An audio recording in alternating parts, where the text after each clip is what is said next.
नमस्कार दोस्तों, मैं अनुराधा। स्वागत है आप सभी का हमारे YouTube चैनल अनुमिस में। तो दोस्तों, आज के इस वीडियो में जो है हम लोग संज्ञा पढ़ेंगे। संज्ञा क्या होती है, संज्ञा के कितने भेद होते हैं, सारी चीज़ें जो है हम लोग एक एक करके देखेंगे। तो चलिए शुरुआत करते हैं और सबसे पहले हम लोग जो है ये जानेंगे कि संज्ञा क्या होती है। तो देखिए दोस्तों, संज्ञा का मतलब होता है नाम। संज्ञा का अर्थ क्या होता है? नाम होता है। किताबों में परिभाषाएं क्या दी गई होती है कि किसी भी व्यक्ति, वस्तु या स्थान के नाम को जो है हम लोग क्या कहते हैं? संज्ञा कहते हैं। तो ये तो रही किताब की परिभाषा। अब यहाँ पर बस आपको ये याद रखना है कि संज्ञा का मतलब होता है नाम। तो अगर हम कहें तो दुनिया में कोई भी चीज़ हो जिसका नाम जो होता है वही संज्ञा होती है, यानी कि दुनिया में किसी का भी नाम जो है वो संज्ञा होता है। जैसे अगर हम कहें, मान लीजिए किसी लड़के का नाम अगर हम कहें मोहन, सोहन, रीता, राधा, ये सब क्या है? लड़के का नाम है, लड़की का नाम है। या फिर कोई जगह का नाम, जैसे मान लीजिए लखनऊ, बनारस, ये सब शहर का नाम है। या फिर जैसे मान लीजिए अगर हम देश की बात करें तो भारत हो गया, चीन हो गया, ये सब क्या है? ये सब नाम ही तो है। तो ये सब जो है हमारी संज्ञा कहलाएगी। या फिर अगर त्यौहार की बात करें तो होली, दीपावली, दशहरा, ये सब जो है संज्ञा है। या फिर जो है मान लीजिए कि अगर हम कहें डॉल्फिन, मछली का नाम है, तो ये भी संज्ञा है। या फिर अगर किसी पुस्तक का अगर हम बात करें तो रामायण हो गया, गीता, कुरान, इस टाइप के जितने भी नाम होते हैं वो सब जो है संज्ञा के अंतर्गत आते हैं। तो संज्ञा क्लियर हो गया होगा। तो अब हम लोग जानेंगे कि संज्ञा के कितने भेद होते हैं, उसके बाद जो है हर एक शब्द को किस तरीके से बांटा गया है। और एक चीज़ यहाँ पर ध्यान दीजिएगा कि ये जो संज्ञा है ये जो है एक विकारी शब्द होता है, यानी कि संज्ञा जो है एक विकारी शब्द है। विकारी क्या होता है? तो ऐसे शब्द जो लिंग, वचन, कारक, विभक्ति के आधार पर जो है चेंज हो जाता है, यानी कि आवश्यकता पड़ने पर इसमें परिवर्तन हो जाता है, वो विकारी में आता है। तो जो संज्ञा है ये विकारी में आएगा। यहाँ पर भी एक अविकारी होता है। अविकारी में क्या क्या होता है? तो जब हम लोग वो चीज़ पढ़ेंगे तो वहाँ पर देखेंगे। फिलहाल यहाँ पर जो संज्ञा आता है ये विकारी के अंतर्गत आता है। चलिए अब हम लोग इसके भेद के बारे में देख लेते हैं, कितने भागों में जो है संज्ञा को बांटा गया है। तो देखिए दोस्तों, आप सभी जानते हैं कि संज्ञा के जो है 5 भेद होते हैं। लेकिन यहाँ पर अगर हम बात करें कि संज्ञा के मुख्यतः कितने भेद होते हैं, तो संज्ञा को जो है 2 रूपों में बांटा गया है, 2 भागों में बांटा गया है। कौन कौन सा? तो एक होता है यथार्थवाचक संज्ञा, पूरी बारीकी से जो है हम लोग यहाँ पर देखेंगे। एक है भाववाचक संज्ञा, भाववाचक संज्ञा। अब देखिए ये तो एक भाववाचक संज्ञा हो गई। अब यहाँ पर जो यथार्थवाचक संज्ञा है इसको भी जो है हम लोग अलग अलग भागों में बांटते हैं। देखिए इसके अंदर आता है व्यक्तिवाचक संज्ञा, व्यक्तिवाचक संज्ञा, और एक आता है जातिवाचक संज्ञा।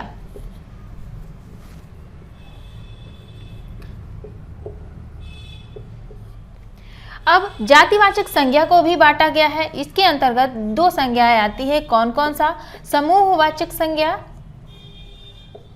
समूहवाचक संज्ञा, और दूसरा है पदार्थवाचक संज्ञा, पदार्थवाचक संज्ञा।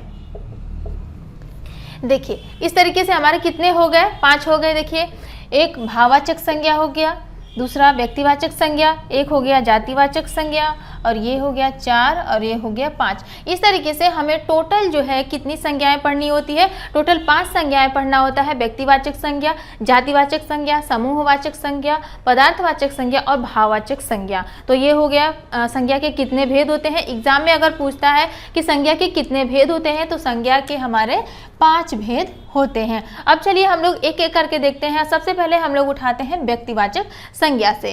अब देखिए दोस्तों, व्यक्तिवाचक संज्ञा क्या होती है? तो व्यक्तिवाचक संज्ञा वो होती है जैसे किसी का भी नाम, जो हमने संज्ञा की परिभाषा देखी सेम टू सेम वही जो है व्यक्तिवाचक संज्ञा में भी है। जैसे किसी का भी अगर नाम कहा जाए जो कि स्पेशल किसी पर्टिकुलर को जो है वो डिनोट करता हो, वो व्यक्तिवाचक संज्ञा में आएगा। जैसे मान लीजिए अगर हम यहाँ पर उदाहरण लिखते हैं राम, श्याम, तो देखिए राम और श्याम क्या है, ये जो है एक लड़के का नाम है, ये भी एक लड़के का नाम है। यानी कि जो राम नाम है ये किसी एक विशेष लड़के को कहा जा रहा है, उस विशेष लड़के का ही जो है राम नाम है, यानी कि वो जो लड़का है उसके लिए कहा जा रहा है। वैसे ही श्याम भी जो है कोई लड़का होगा जिसका नाम है, तो ये व्यक्तिवाचक संज्ञा में आ जाएगा। या फिर जैसे मान लीजिए अगर हम शहर की बात करें, लखनऊ, तो लखनऊ क्या है, लखनऊ एक शहर है, तो ये भी जो है हम किसी शहर को कह रहे हैं लखनऊ एक शहर है, लखनऊ को जो है लखनऊ नाम दिया गया है। तो ऐसा नहीं कि लखनऊ एक है तो एक से अधिक भी लखनऊ होगा, ऐसा नहीं,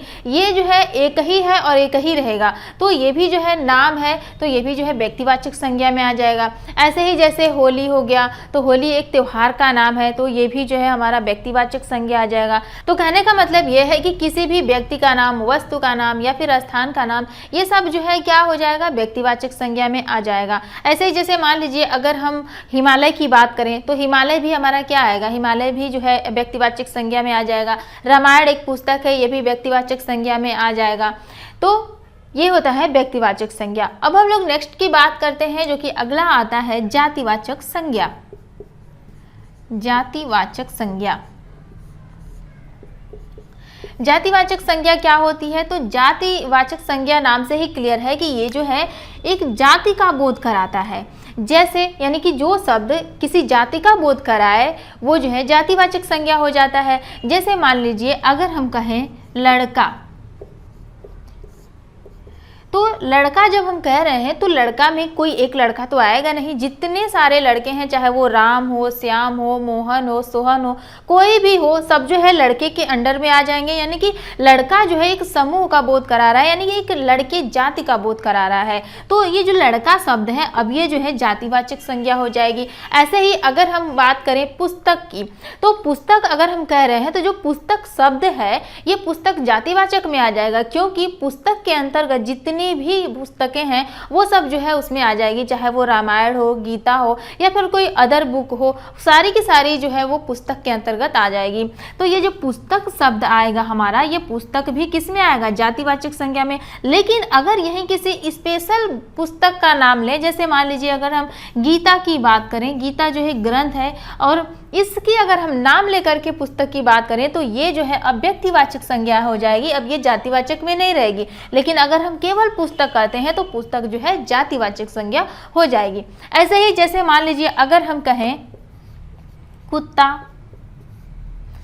या फिर मान लीजिए अगर हमने कहा यहाँ पर हाथी, तो देखिए कुत्ता, हाथी, ये शब्द भी क्या है, अब ऐसा नहीं कि कुत्ता नाम है और ये जो है किस में आ जाएगा, व्यक्तिवाचक संज्ञा में, हाथी भी व्यक्तिवाचक संज्ञा में, ऐसा नहीं है। हाथी अगर हम कह रहे हैं तो हाथी एक क्या है, जानवर है, जो कि पूरे हाथी समूह का बोध कराएगा। यानी कि जितने भी हाथियां होगी, चाहे वो सफ़ेद हाथी हो, काली हाथी हो, भूरी हाथी हो, कैसे भी हाथी हो, चाहे वो लंगड़ी हाथी हो, कैसे भी हाथी हो, वो जो है पूरा हाथी के अंतर्गत उसको भी हम लोग हाथी ही कहेंगे। तो ये जो है एक जाति का बोध करा रहा है, यानी कि एक जानवर जाति का बोध करा रहा है जो कि हाथी है, तो ये भी जो है हमारा जातिवाचक संज्ञा में आ जाएगा। तो आई होप कि आपको क्लियर हो गया होगा कि जातिवाचक संज्ञा और व्यक्तिवाचक संज्ञा में क्या अंतर है। ऐसे ही जैसे मान लीजिए कि लड़का हो गया, अभी हमने बताया, औरत हो गया, ये भी जो है हमारा किस में आ जाएगा, जातिवाचक संज्ञा में। या फिर जैसे मान लीजिए एक और शब्द ले लीजिए, नदी, अगर हम नदी कहें तो नदी भी हमारा जातिवाचक संज्ञा में आ जाएगा। अगर इसके अंतर्गत अगर हम किसी पर्टिकुलर नदी का नाम ले रहे हैं, जैसे गंगा, यमुना, गोमती, तो ये सब जो नदियां हैं इसका नाम अगर लेंगे तो ये जो नाम है ये व्यक्तिवाचक में आ जाएगा, लेकिन केवल व केवल नदी कहेंगे तो ये जातिवाचक संज्ञा में आ जाएगी। क्लियर। अब हम लोग यहाँ पर एक और ट्रिक के माध्यम से देखते हैं कि जातिवाचक संज्ञा और व्यक्तिवाचक संज्ञा में क्या डिफरेंसेस है, कैसे हम लोग पहचानेंगे। तो देखिए एक चीज़ यहाँ पर ध्यान दीजिएगा कि व्यक्तिवाचक संज्ञा जो है हमेशा दृश्य होती है और साथ ही साथ इसके हमेशा एक वचन में होती है, हमेशा एक वचन में होगी, ये बहुवचन में नहीं होगी। व्यक्तिवाचक संज्ञा ये भी जो है दृश्य होगी, लेकिन ये जो है बहुवचन होगी, ये बहुवचन होगी। या फिर अगर बहुवचन नहीं है तो वे एक वचन होंगे, वे एक वचन जिनका बहुवचन बनाया जा सके, बहुवचन बनाया जा सके। जैसे इसका क्या मतलब, देखिए व्यक्तिवाचक संज्ञा में हमने कहा कि ये दृश्य होता है हमेशा, तो हमने आपको जैसे उदाहरण दिया कि रामायण या फिर राधा, गीता, कोई भी, तो जिसको हम कह रहे हैं वो हमें दिखाई तो देगा, चाहे वो कोई भी व्यक्ति का नाम हो रहा है या फिर कोई स्थान का नाम, वो हमें दिखाई तो देगा। तो ये जो है हमेशा दृश्य होता है व्यक्तिवाचक संज्ञा में। ये जो है बहुवचन नहीं होता है, इसे पहचानने का एक ट्रिक है। जैसे मान लीजिए अगर हम लखनऊ की बात करें, मान लीजिए जगह है लखनऊ, अगर हमने कहा कि ये हमेशा एक वचन होगी, तो क्या लखनऊ का बहुवचन बनाया जा सकता है? आप खुद सोच करके देखिए, अगर बना सके तो बना दीजिए, कमेंट कर दीजिए। देखिए लखनऊ का हमेशा एक वचन होता है, लखनऊ का बहुवचन नहीं होगा। वैसा नहीं कि लखनऊ का लखनऊ हो जाएगा, क्योंकि लखनऊ तो एक ही है, वैसा तो नहीं कि कई सारे लखनऊ आ जाएंगे। तो ये जो है व्यक्तिवाचक में आएगा, क्योंकि हमेशा एक वचन में रहेगा। ऐसे ही रामायण की बात करें तो रामायण केवल एक वचन होगा, ऐसा नहीं कि रामायणो हो जाएगा। उसके बाद अगर हम जातिवाचक संज्ञा की बात करें तो देखिए जातिवाचक संज्ञा हमेशा दृश्य होती है, यानी कि ये भी जो है दिखाई देगी, ये भी जो है विजिबल होती है, और ये बहुवचन होती है। अगर बहुवचन नहीं दिया है तो वे एक वचन होंगे जिनका बहुवचन बनाया जा सकता है। जैसे मान लीजिए अगर हम कहें पुस्तक, तो पुस्तक क्या है? जातिवाचक संज्ञा है, ये जो है एक वचन है। अगर बहुवचन में अगर इसको हम बनाएं, पुस्तक का बहुवचन क्या हो जाएगा? पुस्तकें हो जाएगा। तो मान लीजिए कि पुस्तकें जो है हमारा बहुवचन हो जाएगा। अगर बहुवचन दिया है तो ठीक है, अगर केवल पुस्तक दिया है तो ऐसे एक वचन जिनका बहुवचन बनाया जा सके, तो ये जातिवाचक संज्ञा में आ जाता है। लेकिन व्यक्तिवाचक संज्ञा में जो आएगा वो हमेशा एक वचन में रहेगा, उसका बहुवचन नहीं बनाया जा सकता है। क्लियर?